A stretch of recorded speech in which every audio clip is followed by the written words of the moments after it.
वेश्यावृत्ति दुनिया में विकसित समाज के जन्म लेने से पहले से अस्तित्व में रही है। वेश्यावृत्ति लगभग हर समाज और हर देश में मौजूद रही है। कुछ विद्वानों ने धर्म या धार्मिक अनुष्ठानों के तहत की जाने वाली वेश्यावृत्ति को पवित्र वेश्यावृत्ति का नाम दिया है। पवित्र शारीरिक संबंध या पवित्र वेश्यावृत्ति के बारे में कुछ ऐसे तथ्य हैं जिसे आपको भी जरूर जानना चाहिए। प्रायः धर्मों में प्रजनन क्षमता का सम्मान करने या दिव्य विवाह के तौर पर इसका अभ्यास किया जाता था। वेश्यावृत्ति को दुनिया की कई बड़ी संस्कृतियों में आस्था और सम्मान की नजरों से देखा जाता था। वेश्यावृत्ति के कई वर्गीकरण मिलते हैं जिन्हें मुख्यतः दो भागों में बांटा गया है। एक स्थायी यानी जिंदगी भर चलने वाली पवित्र वेश्यावृत्ति और दूसरी अस्थायी वेश्यावृत्ति जब तक विवाह न हो जाए। कई विद्वानों का मानना है कि पवित्र वेश्यावृत्ति की संस्कृति सबसे पहले सुमरियन के एक राजा और इनन्ना की पुजारी से शुरू हुई। इनन्ना को प्रेम, संभोग और उत्पादकता की सुमरियन देवी कहा जाता है। सुमरियन सभ्यता और उसके बाद बेबीलोन सभ्यता में धार्मिक क्रियाकलापों में पवित्र विवाह के रूप में यौन संबंधों को पवित्र माना जाता था। प्रजनन की देवी इनन्ना, इस्तार और देवता डुमुजी के बीच विवाह कराया जाता था। इनन्ना की पुजारी को इस प्रक्रिया में सबसे बड़े पुजारी या फिर शहर के राजा के साथ पवित्र संबंध बनाने होते थे। इसके जरिए दिव्य प्रजनन ऊर्जा सृष्टि में आती थी और इसे धरती पर फसलों और जीवों के लिए शुभ माना जाता था। पवित्र वेश्यावृत्ति में मंदिर की पुजारिन को दैवीय ऊर्जा निष्कासित करने के उद्देश्य हेतु मंदिर आने वाले भक्तों के साथ भी पवित्र शारीरिक संबंध बनाना होता था। मेसोपोटामिया में ये दोनों तरह की पवित्र वेश्यावृत्ति करीब हजारों साल तक प्रचलन में रही।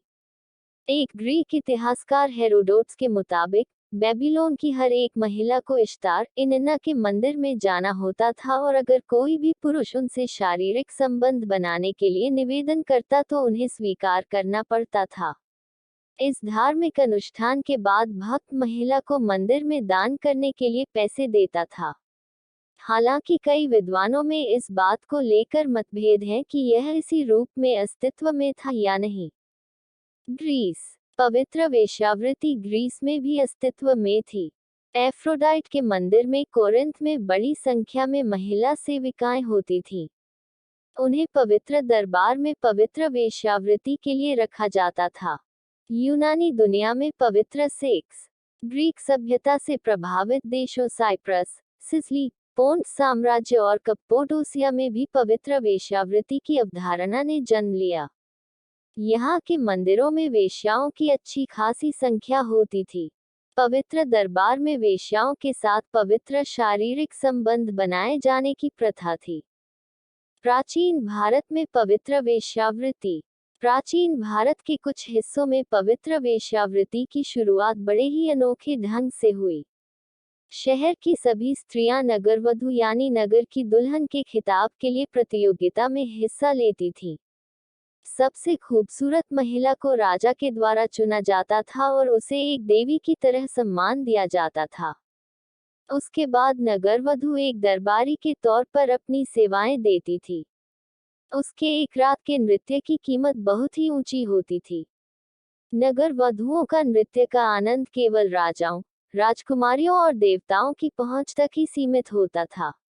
नगरवधुओं को सभी सुख सुविधाएं प्रदान की जाती थीं। ऋग्वेद में अविवाहित महिलाओं की बिक्री का भी उल्लेख मिलता है। ऋग्वेद में वेश्याओं के लिए सद्बर्नी शब्द प्रयुक्त किया गया है।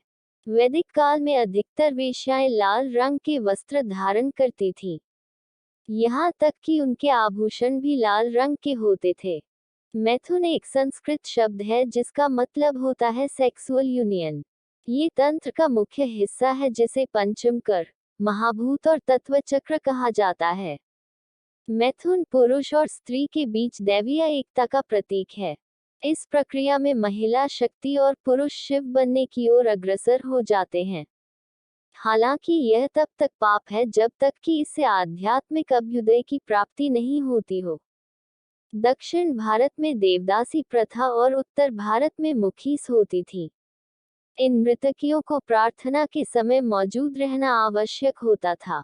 इन्हें काफी सम्मानित दर्जा मिला हुआ था। पश्चिमी सभ्यताओं में पवित्र वेश्यावृत्ति। 1980 के दशक की शुरुआत में कुछ धार्मिक संगठनों ने पवित्र वेश्यावृत्ति के नाम पर वेश्याओं की नियुक्ति करनी शुरू कर दी थी। उन्होंने इसे फ्लर्टी फिशिंग का नाम दिया था। बाद में एड्स फैलने की वजह से यह प्रैक्टिस बंद हो गई। नेपाल में पवित्र वेश्यावृत्ति देव की एक ऐसी प्रथा है जो नेपाल के अधिकतर हिस्सों में प्रचलित है। इस परंपरा में युवा लड़कियों को स्थानीय मंदिरों में लाया जाता है और उन्हें वेश्याओं की तरह सेवाएं देनी पड़ती है। ये प्रथा भारत में प्रचलित देवदासी प्रथा से थोड़ी बहुत मिलती जुलती है। हालांकि अब इस प्रथा का अस्तित्व धीरे धीरे खत्म हो रहा है। अगर आपको ये स्टोरी अच्छी लगी हो तो इसे जरूर शेयर करें और इसी तरह के अन्य लेख पढ़ने के लिए सब्सक्राइब की बटन दबाएं।